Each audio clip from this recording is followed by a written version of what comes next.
Welcome back to the Health 3.0 podcast, where the innovators shaping the future of healthcare share insights you need to take control of your health today. I'm Dr. Doug Lucas. I'm the VP of Health and Hormone Optimization at LifeMD. And today I want to talk about another one of the foundational pieces of Health 3.0, which is lifestyle. We're going to talk about a lot of stuff today: nutrition, exercise, sleep, mindset. These are the foundational pillars that I look at when I create programs for patients. And obviously, I can't go into all the details of these things. Otherwise, this would be an infinitely long podcast. But to keep this short, I want to frame this in a way where I can pass along to you my probably top three, maybe top four pieces of each of these subsections. But I also want to frame this through this idea that what gets measured gets managed. So Peter Drucker famously brought this forward and changed the way that a lot of businesses do business by making sure that we're setting strategic goals around measuring our outcomes. And we can absolutely do this in health. And I think that we really need to do this, maybe not all the time, but at least in intervals, we need to measure certain things so that we know that we're actually achieving a goal and we're doing or getting out of the things that we're doing, what we're trying to do. Welcome to Health 3.0. I'm Dr. Doug Lucas, and I've spent my career working inside a healthcare system that too often waits until you're sick before it pays attention. We're moving past that. We're ready for a new system. We need Health 3.0. This show is for men and women in their 30s, 40s, and 50s who are starting to feel those midlife shifts, that fatigue that creeps in, the weight that's harder to manage. This show is for people who want to take control of their health now. Each week, I'm either going to bring you a solo episode where I break down the latest in prevention and performance, or a conversation with a guest, an expert who is shaping what it means to live longer, stronger, and healthier. So if you're ready to move past sick care, if you want to know what Health 3.0 looks like in your own life, you're in the right place. So again, we're going to dig into nutrition first, then we're going to talk about sleep, then exercise, and then we're going to round out with mindset. And we're going to do this through the context of how can I set realistic goals? What are the top things that I've found as someone who's been creating these programs for hundreds and thousands of people? What are the top things that we have found to be effective for different groups of people? But then also, how do we measure these things? What tech, what wearables, what tools can we use to actually identify an outcome? And we'll do that along the way.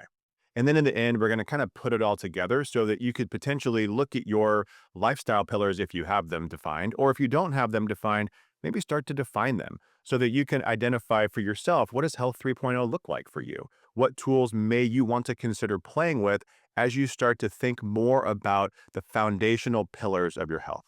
Let's start out by talking about food, because no matter how much you sleep, how much you exercise, what you do for your mindset, if you're not eating, you're not going to be able to achieve your goals.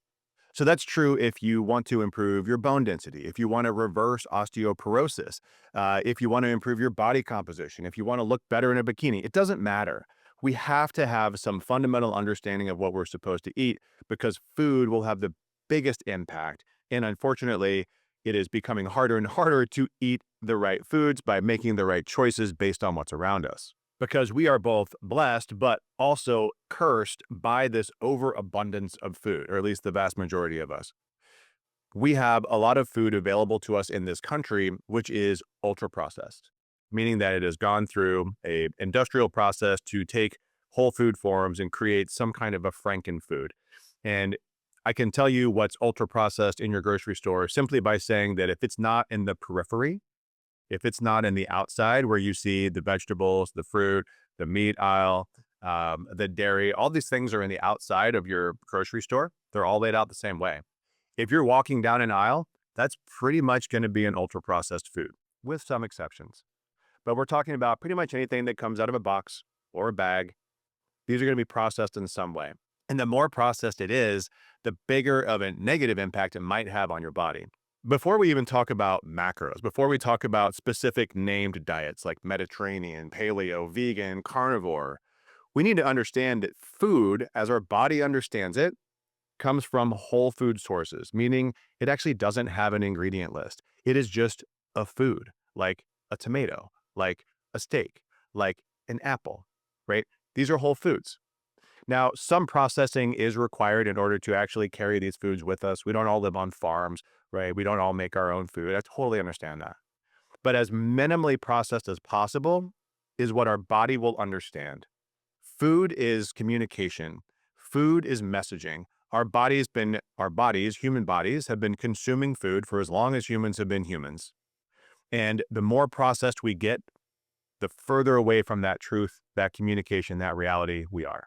And one of the biggest challenges I see around this ultra processed food is that it can be inflammatory, it's addictive, it's calorie dense, but it's nutrient poor, meaning that you eat this food, but then you still feel kind of empty, right? You still feel hungry, even though you just consumed 1,000 calories of whatever protein bar is popular, right? And when it comes to making recommendations around food, I actually work with, in our programs, we work with dietitians who are functionally trained, and we do lots of great things with food, and everybody's program is different. So I'm not going to sit here and tell you what you should eat. But what I am going to do is tell you that what we see to be consistent across the board, whether or not your goal is to lose weight, gain weight, reverse autoimmune disease, reverse diabetes, it doesn't matter. There are some universal truths, and it doesn't have a fancy name. It's not the Health 3.0 diet. I'm not trademarking anything. But the simple truths are these. Most people are under consuming protein, because we talk a lot about fat, we talk a lot about carbohydrates, but we don't talk a lot about protein, because when you talk about protein, you have to start talking about animals, you got to talk about plants, and it gets controversial and it gets uncomfortable. But we have to bring this forward and say that a universal truth, regardless of your goals to lose weight, gain weight, is that we have to eat the right amount of protein. It's going to shift a little bit depending on your goals, but our diets need to be protein forward, because right now, all the ultra processed foods are, for the most part, eliminating the protein piece. So we need to bring that back in and get it preferably from animal sources, is my preference and my bias. But a protein forward, adequate calorie, again, depending on your goals, and adequate micronutrient diet from whole foods is the foundation of whatever nutrition plan you want to do. And then if you want to make it paleo, Mediterranean, carnivore, vegan, like, we can do all those things. But we have to get the foundational piece in there, which is, again, protein forward, whole food based. So then how do you do that? So if that's the strategy, what are the tactics? The tactics are, you have to understand what you're eating. And this is where I'm happy to share my own personal story, maybe some patient stories, because they're two different polar opposites. So my story is, I come from a family that deals with obesity. So everyone in my family, except for me, has dealt with significant obesity in their adult life. And I'm not saying this to say like everybody's a little bit overweight. No, most of them have been over 300 pounds, or still are over 300 pounds, as not particularly tall humans. So this is clearly a genetic problem at minimum.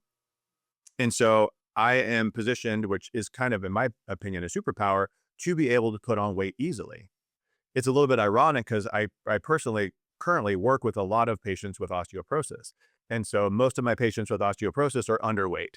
So I kind of feel guilty about talking about this with them, because they have the opposite problem. They're trying desperately to gain weight. And there's a genetic component to that too.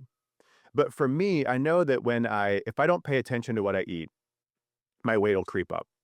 I continue to track regularly. So I use a body composition scale, and there's lots of companies that do this. Currently, I'm using a Hume body pod, but Withings also has a great device that I work with a lot of patients on. And the idea is not that these things are super accurate, because they're not. But what they are is precise, meaning that they will measure the same over time. And it's the trend over time that matters. And so for me, I need to track my body composition. I need to track my weight on a regular basis to make sure that I'm not gaining too much weight. You can also feel this in clothes. Of course, if your clothes actually fit, you can feel your clothes getting tighter or looser if your body composition changes. But I like to see the actual numbers, because I'm going to see those change faster. Also, with body composition, it's important to understand that if you are training, and this is true with weight loss or weight gain, you want to watch your muscle mass, because if you're losing weight, you don't want to lose too much muscle mass, right? But if you're gaining weight, you're going to gain both, hopefully, muscle mass and fat at the same time. That's kind of how it works. But it's the ratio that matters. And so I don't want to get too wrapped up around the specific weight number. I want to look more at body composition, so that I'm ultimately achieving my goal, because I don't want to just lose, 10 pounds of lean mass, 10 pounds of muscle to get my weight to the goal that I think it should be. That would be one of the stupidest things I could do. Same thing if you want to gain weight. You don't want to gain just all adipose tissue. There are probably not many people that want to do that. Like most of us want to gain weight to gain muscle mass. And you have to continue to monitor that. That takes a tool like body composition scale, or if you have access to DEXA, or there's some other fancy ways to do that too, but some way to measure that body composition change. So that's piece one here. The second piece of this is actually monitoring your food intake. And this is potentially uncomfortable for some people, especially if you've had an eating disorder. So this doesn't apply to everyone. But for those that can tolerate it, tracking food as detailed as possible is one of the most powerful things you can do. It is also absolutely a pain in the butt. And I'm not going to lie about that. Because when you have to write down everything you eat, if you're going to put it into a food tracker like Chronometer or MyFitnessPal, when you use one of these things, it takes time. There's a learning curve and it will actually change the way that you eat. But for me, if I need to lose weight, if I want to change my body composition, shift my weight down, muscle mass down, whatever, I have to track food in order to see change. I can have a goal. I can set a very reasonable goal. I want to lose 5 pounds by this date by doing these things. It's a reasonable goal, a smart goal. But I won't actually get there because nutrition is hard. Every decision you make between everything that goes into your mouth all day long, those decisions are difficult to continue to do and understand what you're actually consuming. So unless you're tracking, it's hard to know. And this is true with some of the best nutrition programs out there. If the goal especially is to lose weight, tracking what you consume will not only help you to do it, but also help people to guide you to do it. What are the things that you're consuming that are potentially derailing you? If you don't track, you don't know, and they probably can't help you. And then the third tool I want to mention here, which is really important for people concerned about diabetes, metabolic health, is CGM, or continuous glucose monitor. I love these things. They've been on the market for quite a long time. I've used them multiple times for myself and for patients.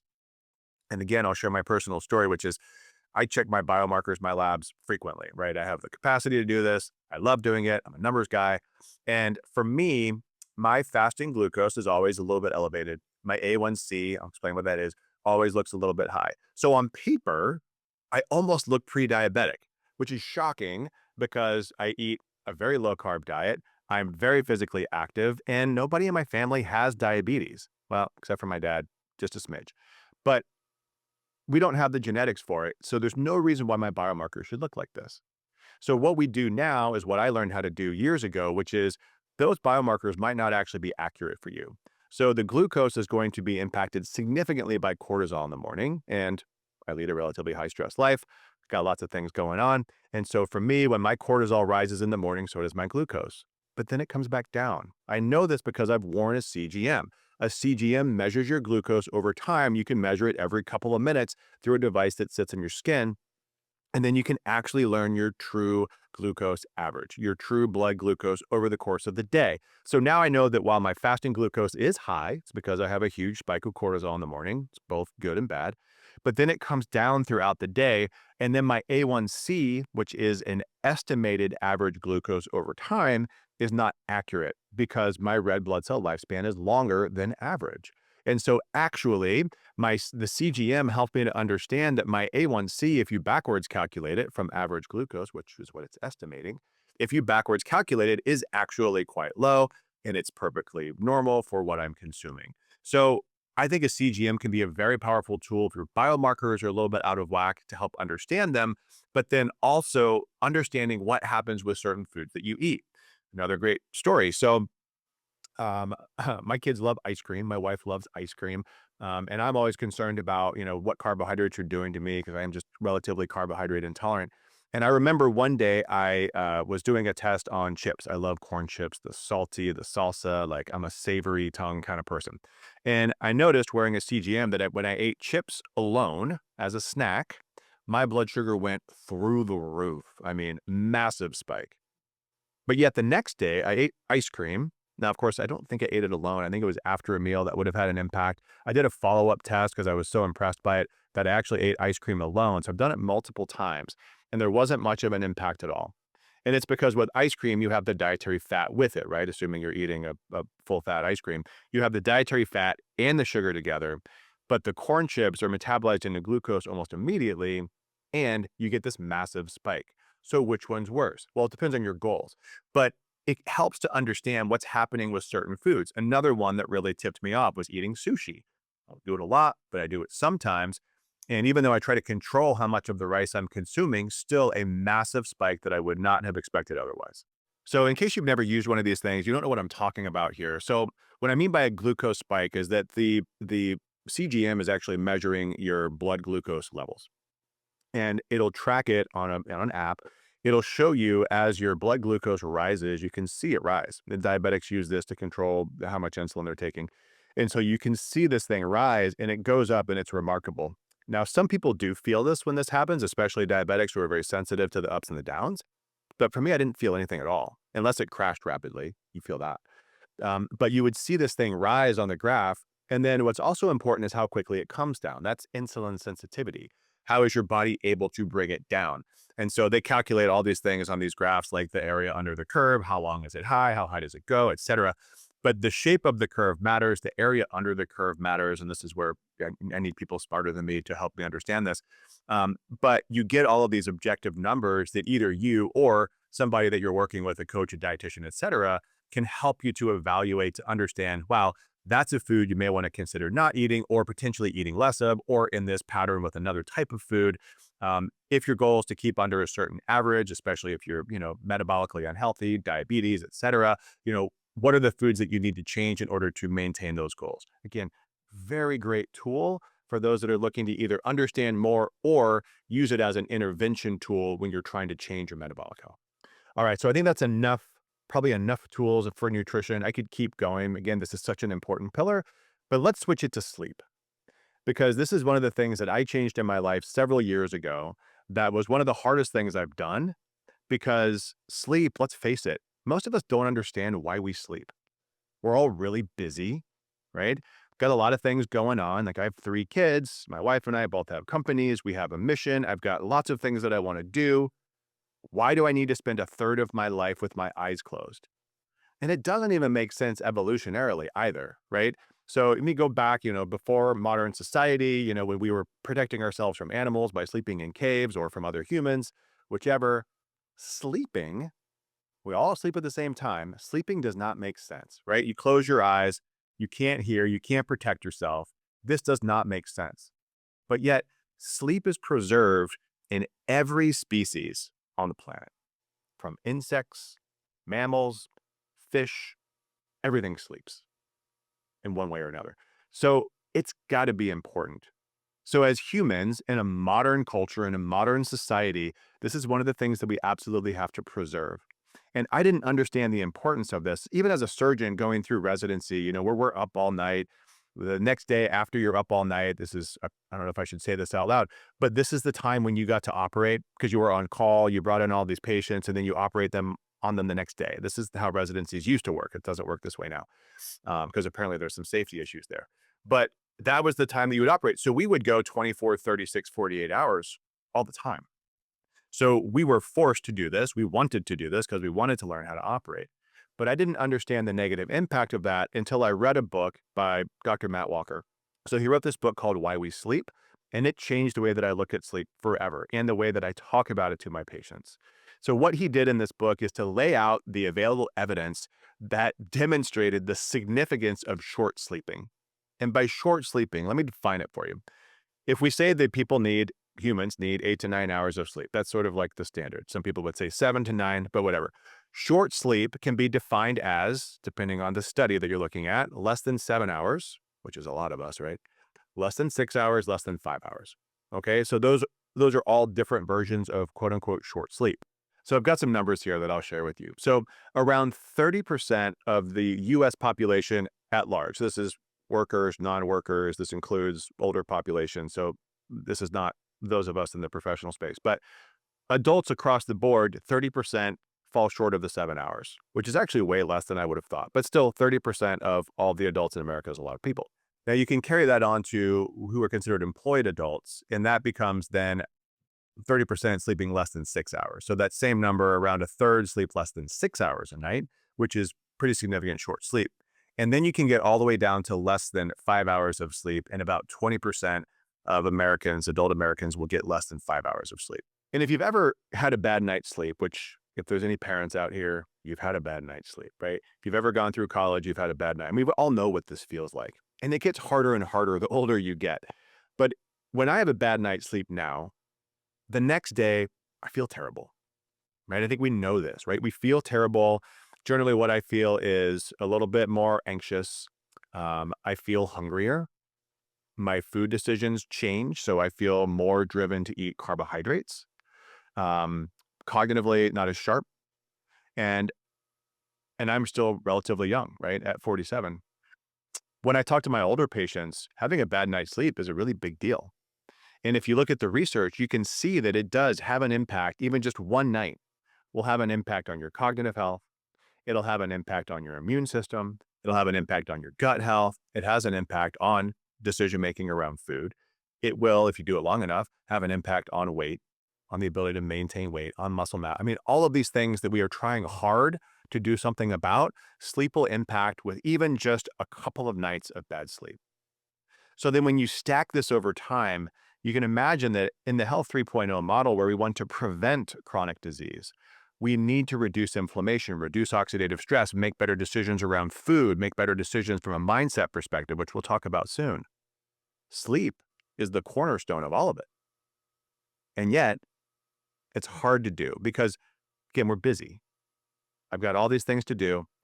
The last thing I want to do is close my eyes. That's not true anymore. But it used to be that the last thing I want to do is to close my eyes and shut it off for the next 8 to 9 hours. And there are different amounts of sleep that people need. There's some genetics around this, and it's absolutely true.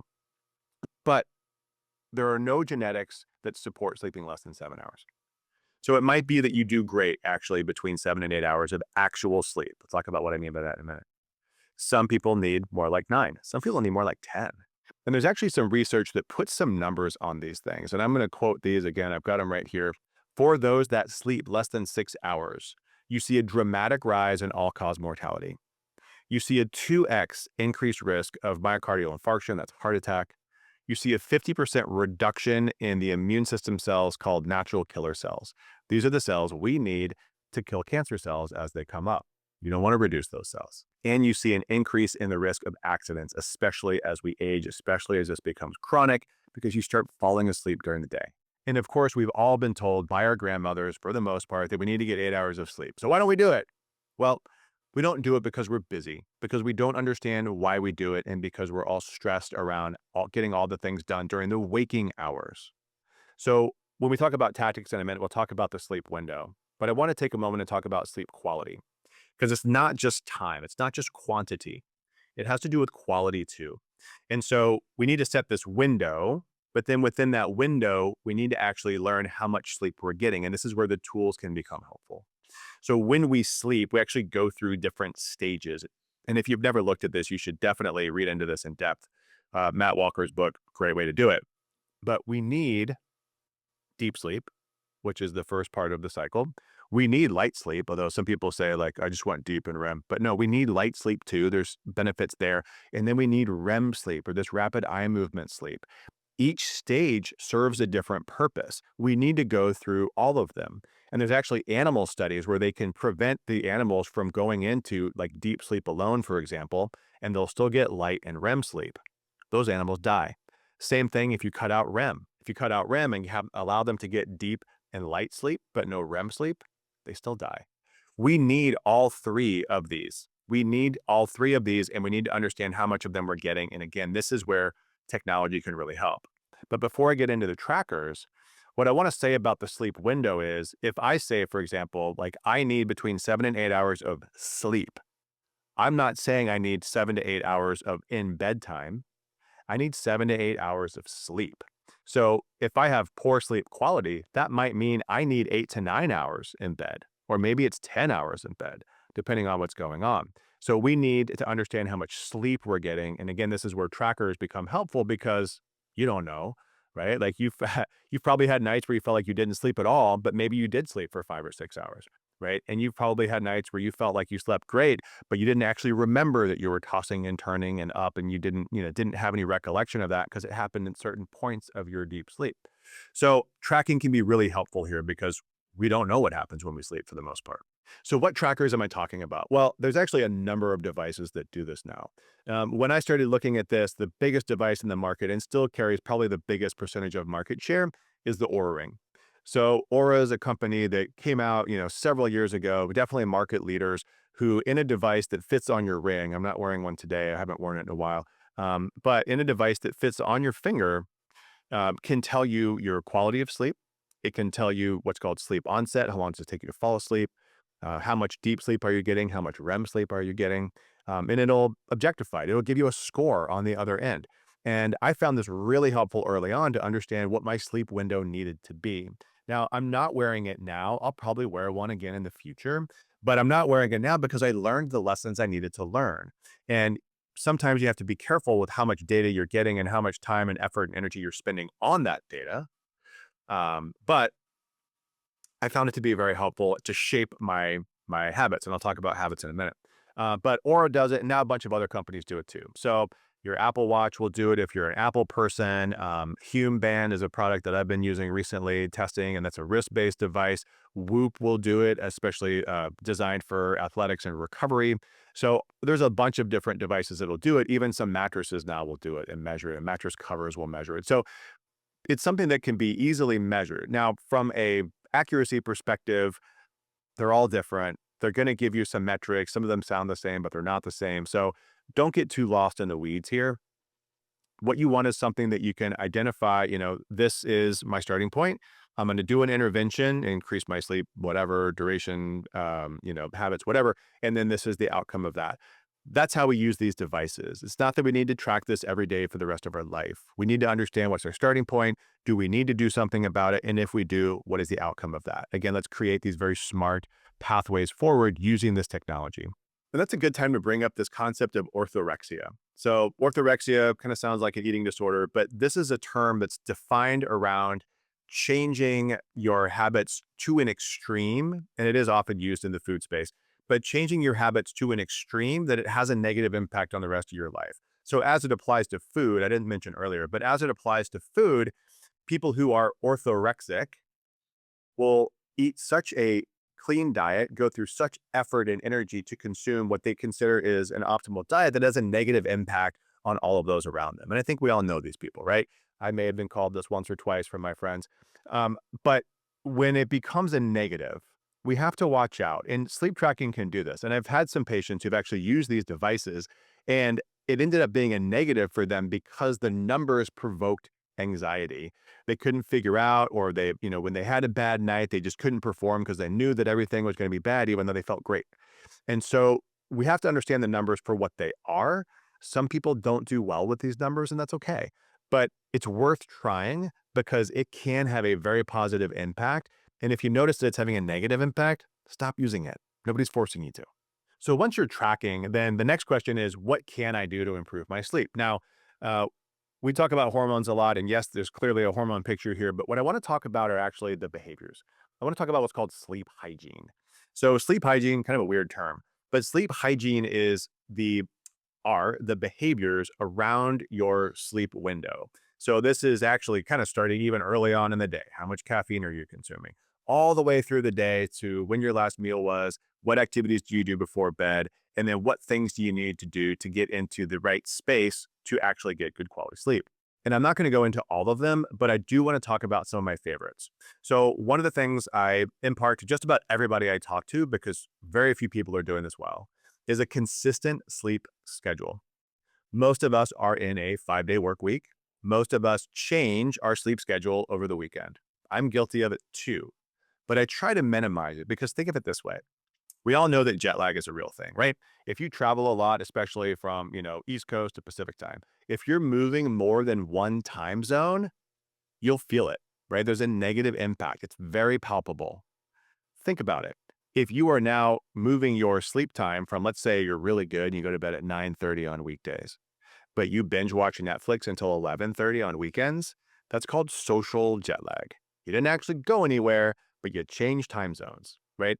And so if you do this every weekend, it's like flying from, me in Asheville, North Carolina to, Mountain Standard Time Zone, like flying to Denver every weekend and feeling that jet lag back and forth. This is a net negative for sure.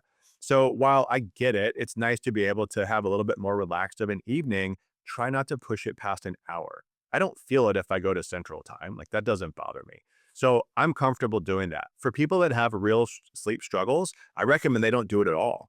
Same time to bed every night. You got to figure out what that one is for you. Like, what's that right time? So for me, it is around, like 9:30. That allows me to have a great sleep window. I wake up naturally between 5 and 6. I need that 8 hour window to get my 7 hours of sleep. My wife, on the other hand, she needs a longer window. She's more of a nocturnal rhythm. So she has a chronotype that is more like a night owl. So she's not going to actually get to sleep until probably 10:30, maybe even later, depending on what's running through her mind. So then she needs to be able to sleep in longer. And she also needs a longer window because her sleep quality is not as good. So it's great to understand that using these trackers to help to define it and then create that sleep window. And then speaking of where you sleep, another thing that I impart to, again, almost everybody, because very few people do this well, is that the bedroom is for two things: sleeping and sex. And the reason why I say that is because the more other things we do in the bedroom, watching TV, for example, you're watching something that's stimulating you in the wrong way, it'll keep you awake, right? If you train your brain that laying in bed is time to watch TV and be stimulated by Netflix, then guess what's going to happen when you turn off Netflix? Your brain's still stimulated, right? Or even, this is the worst part, you lay in bed, you don't turn on the TV. What is your brain expecting? It's expecting to be stimulated by Netflix. So if we create these habits, it is going to be a net negative on our sleep. Now, additionally, the room also needs to be dark. Think about it. We didn't have electricity. We didn't have these blue lights. We didn't have all of this electronic life in our space until very, very recently. So we need the room to be dark. It needs to be cooler, and this is going to depend on your personal tolerance, but it needs to be cooler. If your tolerance is different than your spouse's tolerance, you can use devices like Sleep Aid, or Uller has a device where you basically cool down the bed with a bed cover. So like my side of the bed is colder than my wife's side of the bed. You can make it work and still sleep in the same room and in the same bed if you have a different chronotype and you have different temperature tolerances. But it needs to be dark for you, cool for you, and remove anything that's going to wake you up. The biggest one here is pets or kids. But pets is a really common one. I see a lot of people who will sleep with their dogs or their cats or whatever, and they say, no, they don't bother me, but they have poor sleep. And when they get those pets out of the room, just that little like scratching of the back leg or getting up or moving around, the cat's walking on your face, like all of those things are going to have a negative impact on your sleep. Get them out of your room. They don't need to be in there. Now, kids, this is a little bit tougher. If you're a co-sleeping parent, I'm not going to tell you not to do that. I think it can be very challenging, but there's definitely an argument to be made for that kind of lifestyle. And then the third thing, and then I'll leave this alone, is to control inputs. So what I mean by inputs is before you go to bed, the things that you are exposed to really matter. So if you're watching, for example, an hour of news right before you fall asleep, terrible idea. News is designed to be stimulating. It's designed to actually be anxiety provoking, right? It's the last thing you want before you go to bed. Controlling how much fluid you consume in the hours before you go to bed. If you're doing work, if you're on your phone, if you're on social media, right? What I mean by inputs is anything that your brain is experiencing, your body is experiencing. You want to minimize anything that is stimulating, allow your body to calm down. You might even want to block blue light with either yellow or red glasses, or changing the lights in your house, or whatever it is. Remember that we used to fall asleep as the sun went down. If you ever go live on the equator or go visit someplace like Costa Rica, it's really cool to watch how things wind down as the sun goes down. And it does it all year long. And so, people that are near the equator, the sun goes down around 7 o'clock. Guess what they do? They eat dinner and they go to bed, right? And then they wake up around 6, 7 o'clock when the sun comes up the next day. They have this 12-hour natural window. And we wonder why the blue zones are places where people live longer. Has probably not as much to do with their diet as it has to do with other things like having a great sleep window. And then I also want to share this most recent story that really just hammered this home for me. So my wife, I did ask permission to share this. So my wife is a busy woman. She's an entrepreneur. We have 3 kids. Again, like I said, there's a lot of things that are going on in our house. Over the last several months, she started to have migraines. She's had migraines before, but the frequency became more frequent, the severity became more severe, and they were beginning to get quite debilitating. And while I don't pretend to be my wife's physician, she's actually working with Gabrielle Lyon, who's a very well-known physician and a fantastic physician. They're working on root cause, so they're doing their thing. But as her partner, I suggested, as a big advocate for lifestyle management, I suggested, hey, let's look at your sleep. Because as I mentioned, we have different chronotypes, and this has been a challenge for us to try to optimize for both of us because she wants to get up in the morning and see the kids. Totally get that. She wants to start her day. She's got a lot of things going on. I said, can we please just try a trial of extending your sleep window? You're not going to get to sleep earlier. We're not going to try that anymore. But let's extend it because I know that if nothing wakes her up, if I turn off her alarm and I keep the room quiet, she'll sleep well into mid-morning. So I said, hey, let's let your body actually do that naturally. And as soon as we did that, headache stopped. Now, again, that's probably not the underlying cause, but it allows her body to have the resilience to be able to tolerate whatever the underlying cause is. And her and Dr. Lyon will work through that, and that's great. I look forward to seeing those results. But it's the power of sleep. It allowed her to return to being a better mother, a better entrepreneur, and a better partner. So the last thing I'll say about sleep is this is something you absolutely have to fight to protect. And this can be true. You might have to fight with your partner. You might have to fight with your kids. You might have to let them know how important it is to you. Because while we don't know as individuals why we sleep, our partners and our kids and our business partners don't either. Right. So everybody will try to eat away at your sleep. And it's so easy to let it go. So I would encourage you to fight for that sleep window and be as consistent as humanly possible. Now, the third one here is exercise. So I consider exercise and recovery kind of in the same group because they are kind of opposites, right? They're hot and cold. They are, positive and negative. So we have to consider both together. And I saw this quote recently I want to read for you. It says, those who think they have not time for bodily exercise will sooner or later have to find time for illness. And that was Edward Stanley. I don't know the date on that. Obviously, it was a while ago based off of that grammar. But it's so true that exercise takes time, it takes effort, and a lot of people don't like to do it. But if you don't do it, there are consequences. They are not short-term consequences usually, though. They are long-term consequences, which our brains are not wired to understand, but we have plenty of evidence to support it. Over the last several years, as I've been doing research on longevity and health span, what I've really found is that when you look at the literature, exercise is one of the most underutilized tools when it comes to living your best life. It is so powerful. And a lot of people only apply it when they're thinking about weight or potentially body composition, but it is so much more than that. It is about your muscle health.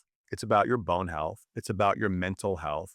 It's about your vitality. It's about your emotional resistance. It's about hormone health, metabolic health.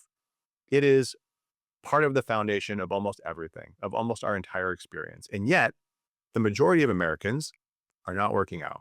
They're not pushing their bodies. And we live in such a sedentary society, a sedentary culture, that unless we are very intentionally pushing our bodies, we are not getting enough exercise. Now, that said, this is one of those Goldilocks tools because too much is also a bad thing. And many of us have been trained, especially women, many women have been trained to do high intensity cardiovascular exercise. So like running long distances, cycling long distances, spending hours on the treadmill, especially in the women, 50 to 70, that generation, because they lived in the era when skinny was in, and it still is, unfortunately. But we're starting to see this push now where strong is the goal for women and men, but strong is the goal. It's not just skinny is in, but unfortunately, decades have gone past since many of these women as adults have been training their bodies to do this high intensity exercise. And that is a net negative. And I'll explain what I mean by that. Because it has to do with this concept of hormesis, which is maybe not a well-known word, but hormesis is some kind of a stressor. And this could be a physical stressor like exercise, it could be a chemical stressor like certain foods. And so hormesis is an idea where it's the, again, Goldilocks principle. If you apply enough of this stressor, you can see a positive benefit. If you apply too much, it's a net negative. And this is why when you look at some of the, I would say, the current best protocols for quote unquote health span, longevity, optimization, whatever you want to call it, most of them will rely on resistance training And not even just like lifting weights as a bucket, but high intensity resistance training. And what that ends up looking like for both women and men is a relatively short window of exposure, meaning that the workouts aren't actually very long. You don't need to do a million sets and you don't need to do super high weight for a lot of people. Um, what you need to do is to stress your body enough. And this is going to change for everybody. It's going to be different for everybody. But high intensity resistance training is the foundation now for both men and women. And especially women are not doing this adequately. Another part of this resistance training that I want to throw out there just from a bone health perspective is this idea of impact. Now, I'm not telling people to go jump off of stuff that might not work well for a lot of you, but simulating impact or doing some kind of impact for me is part of resistance training. And we can talk about this in an osteoporosis journey another day, but I want to just plant that seed out there that from a resistance perspective, if we want to stimulate muscles and bones, we need to have some kind of impact or simulated impact. And then if you are going to do some kind of running, cycling, know that the most impactful, no pun intended, but the most impactful version of that is high intensity, again, short duration. So it's not going for a 10-mile run. It's not spending an hour and a half on the treadmill, running at, whatever pace is uncomfortable for you and kind of just like trudging through it. That's not it. High intensity, meaning, 90%, 95%, whatever you can tolerate that is something like that for you, but for very short periods of time, even something like 20 seconds, 10 seconds even. High intensity interval training will get your heart rate up and have it drop down. And if you do that, you will see more net benefit globally than doing this long-term cardio, this kind of zone 4, if you're into heart rate zones, this zone 4 running, this zone 4 cycling. That, again, there is a role for that from training for sport, but it can be a net negative for your health. Now, if you do like to do these types of activities, I get it. I never tell runners not to run. But what I do like to point out is that while zone 4 cardio, meaning keeping your heart rate relatively high, kind of again, uncomfortable, can't carry on a conversation, that kind of zone 4 work, versus keeping it low, zone 2 work. You might have heard of this kind of in the longevity space, this zone 2 based stuff. I think that this is very real because you do want to be able to push your lungs to be able to stress them. Again, this concept of like a physical hormesis. This is beneficial, but this is a level of quote unquote cardio where you can continue to have a conversation. This is walking on hilly terrain. This could be, this could potentially be cycling. For me, it can't be running. I can't run and stay in zone 2. For some people, like an efficient runner, maybe it could be. But this is something that's lower that isn't going to provoke oxidative stress and inflammation like zone 4 will. And you can do this for 30, 45, 60 minutes and have a net positive. You just have to figure out how much you A, have time for, but B, how much you need. So when I look at the tiers here, I say high intensity resistance training, number 1. And you could throw impact in there if you want. High intensity, some kind of interval, meaning like a running, cycling, something where you're pushing your heart as hard as you can safely. And then the third would be zone 2. Zone 4, this idea of like, again, the runner out there running for their health isn't even on the list. So if you want to train for a 5K or for a marathon, fine, you can do that. That's a reasonable goal, but know that that's not the foundation of exercise for your health. So then what's some tech that we can bring in here? Because, if you talk equipment and exercise, it's infinite, right? But I want to point out that you don't need an expensive, expansive gym in your house. Most people don't have the resources or the space for that. You can do a great workout with simply body weight, right? What you need is time. You need space in your schedule in order to do something that's right for you. So that could be body weight exercises. It could be little dumbbells. It could be resistance bands. You can work your way up. You don't need to spend a lot of money and have fancy equipment or even a gym membership to benefit from exercise. Another one of my favorite devices, if you are going to start spending money on things, is a vibration platform or whole body vibration. So one of the companies I work with is this company, PowerPlate. So PowerPlate makes a great device that is big enough to work out on. It's designed to be at home and it fits the criteria that we need, which is a certain amount of up and down from a frequency, meaning how fast, from a displacement, meaning how big, and the way that they do it. So I love this particular company and these devices. I work out on them, which increases the efficiency of my workout. And then I also do just standing on the device, which helps to move lymph, which is a way to detox. I actually do it standing in front of a red light. So this is a whole like detox mitochondrial health protocol, but it's also good for bone. And it's a way to simulate impact. So you can use devices like this to actually augment your workout. And this is, again, tech is a great way to augment the effort that you're putting in. So really popular ones right now are sauna and cold plunge. And I think these are great. And I actually do both of these on a regular basis too, but they have to be done well. So sauna, pretty much as much as you can do, like if you can do an hour a day, the research basically shows more better, right? But what kind of sauna? So there are two basic types. There's infrared and there's traditional or, dry sauna, traditional sauna. And so most of the research is on the traditional saunas. Now, I have an infrared sauna. Infrared saunas are a little bit different because they warm up faster. They don't get as hot, but you have additional energy coming from the infrared rays that are coming at you. So in theory, they're similar, but most of the research is done on the traditional saunas, not on IR. IR is cheaper, probably easier to get in, lower threshold. This is why I have one.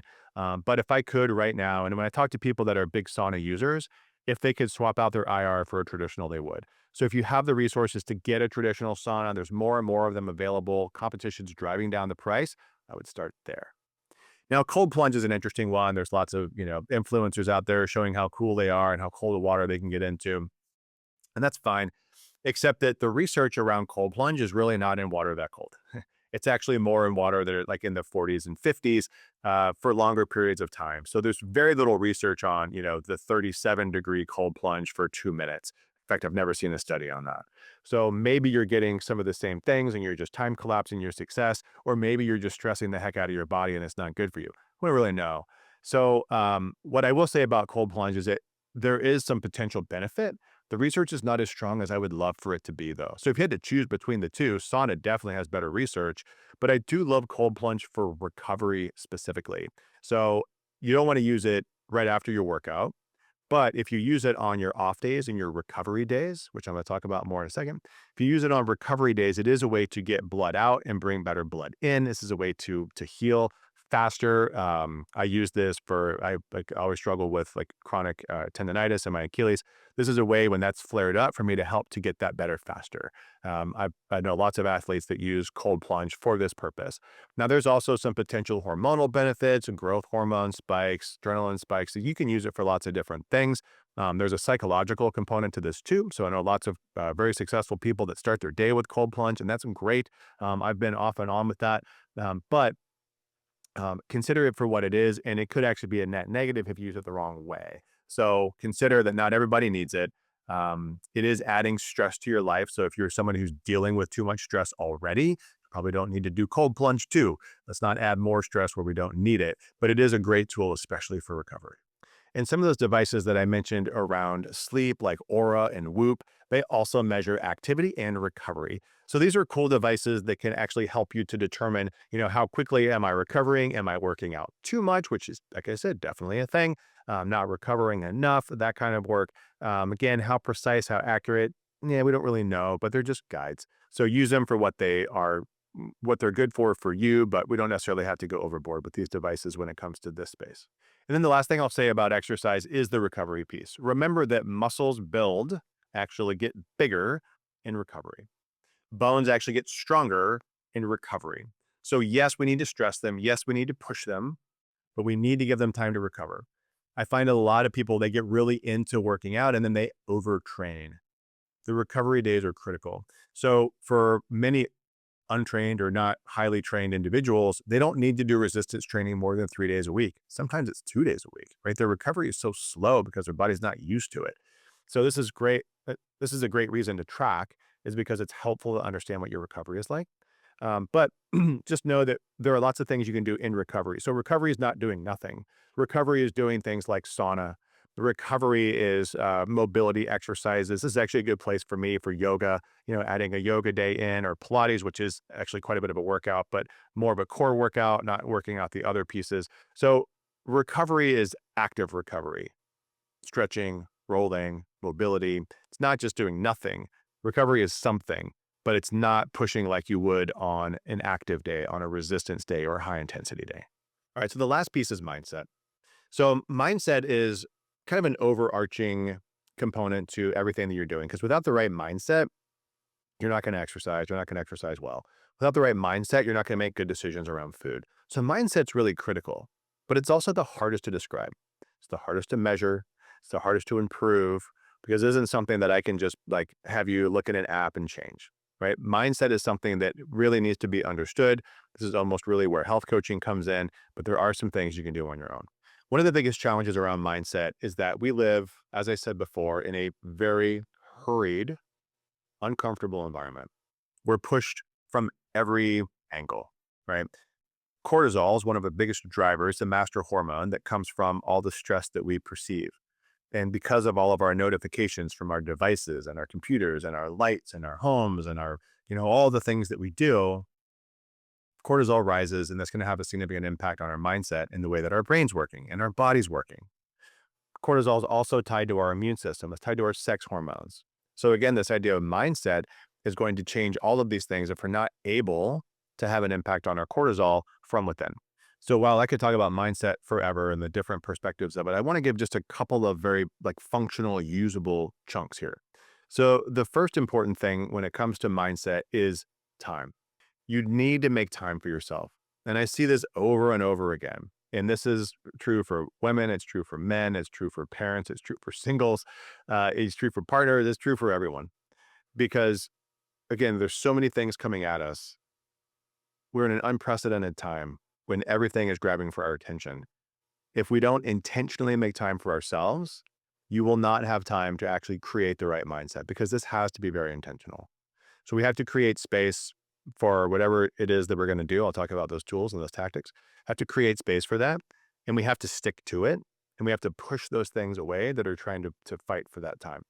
We also have to make space and time for the exercise, for making decisions around food, eating in a contained environment.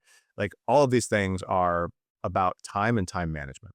And so when it comes to prioritization, I would encourage everybody to think of it like this. We need to prioritize for ourselves first. That sounds selfish, but it's not. Because once you can take care of you, then you can take care of your partner, then you can take care of your family, and then you can better serve your mission.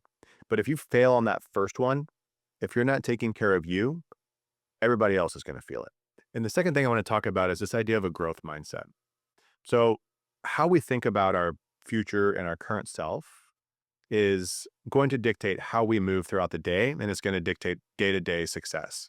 I was doing some research on this and I ran across the work of an author, Carol Dweck, and I actually want to just compare this idea of growth mindset versus a fixed mindset. And I want to just point out some things. So the way that she writes about it, she talks about beliefs around ability. So a growth mindset believes that abilities can be developed through effort, learning, and persistence, meaning we can get better, right? But a fixed mindset would suggest that your intelligence, your talent, and your abilities are innate and unchangeable, meaning that there's nothing I can do about it. I am X. How you see yourself is how you see yourself. If you see yourself as somebody who can get better, then you can. Another good comparison here is in response to challenges. So a fixed mindset would say, I'm going to avoid challenges because I'm concerned that I'm going to fail, right? I don't know that I can do that. A growth mindset sees a challenge as an opportunity to improve. I don't care if I fail. If I fail, then I get to try again and I get to get better, right? These are hurdles that I can go over. And similarly, in response to failure. So a fixed mindset is going to view failure as evidence of lack of ability, right? Oh, I can't do that. It's a fixed mindset. A growth mindset views failure as feedback for learning. I failed. What do I need to do now in order to not fail again? And then lastly, with effort. A fixed mindset believes that effort is pointless if you're not naturally good. I see this a lot, especially in my older patients with osteoporosis. They believe that they can't get better. They believe that they can't do something because they don't have the talent. They don't have the natural ability. They've been conditioned. They've been trained. But a growth mindset sees effort as essential to mastery and progress. I love the word mastery because it's not perfection, right? Perfection is doing something so well that it could never be done better. And I don't know that that ever exists. But mastery means probably you didn't start there. right? You started somewhere else and you worked until you got there. You mastered this thing and now you can go on and master something else. So then let's get back to our theme because these things start to get pretty abstract pretty quickly. So, what are some objective things? What are some tools that we can use? Well, again, this space is hard, but one of my favorite tools in this space is meditation. And you actually can objectify and quantify meditation. There's actually some interesting tech out there. So one of the companies that I've been using for myself recently is a company called Muse. So Muse makes a headband, and it's kind of like you've seen like the ECG electrodes on people's heads things. So it's kind of like that, but in a band that doesn't look quite as crazy. Although I still wouldn't wear it out in public. But it can actually measure your brainwave activity. And again, just like all the other wearables, how accurate is it? I don't know. But it's consistent over time, and I can use it to help determine what kind of a brain state am I in.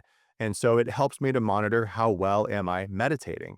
And then it comes, it gamifies it a little bit and it has all these different tools and different guided meditations. So it's helping me to continue down this path. Now, many people like to meditate with nothing, and that's great, or just a soundtrack or a whatever. There's infinite ways to do this, but it's a very powerful tool to help get you into a particular mindset. And then I would also encourage you, if you're struggling with mindset, consider health coaching. I've worked with different types of coaches in different scenarios. Remember that all of our most successful athletes, business leaders, they all have coaches, right? So it's really hard for us in our own head to see how we're performing in the environment around us. It really takes an external person who probably shouldn't be your partner, right? Business partner or marriage partner, probably shouldn't be that person. It should be an external person who can talk to you and then see what's happening around you and then help to steer you. This is what a coach does. So I think health coaching is a really powerful tool. We're building that into all of our programs. Okay, so I've talked about a lot of different things, and this can absolutely be totally overwhelming.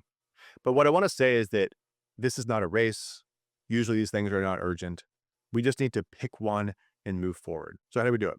Well, we need to start with a goal. I'm not going to define SMART goals. I think we all know what a goal is. So we need to pick a goal. We need to pick a pillar. It could be nutrition, could be exercise, could be sleep, could be mindset. And then we need to pick an intervention and decide if we need a tool or not. Do you need a tracker or some kind of a wearable?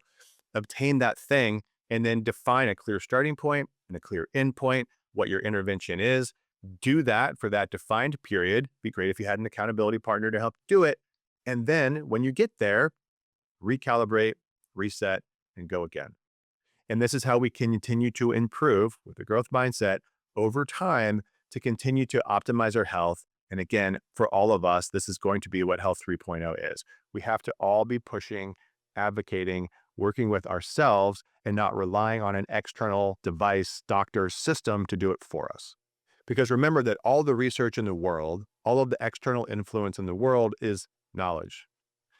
That's potential power. I hear all the time, knowledge is power. No, it's not. Knowledge is potential power.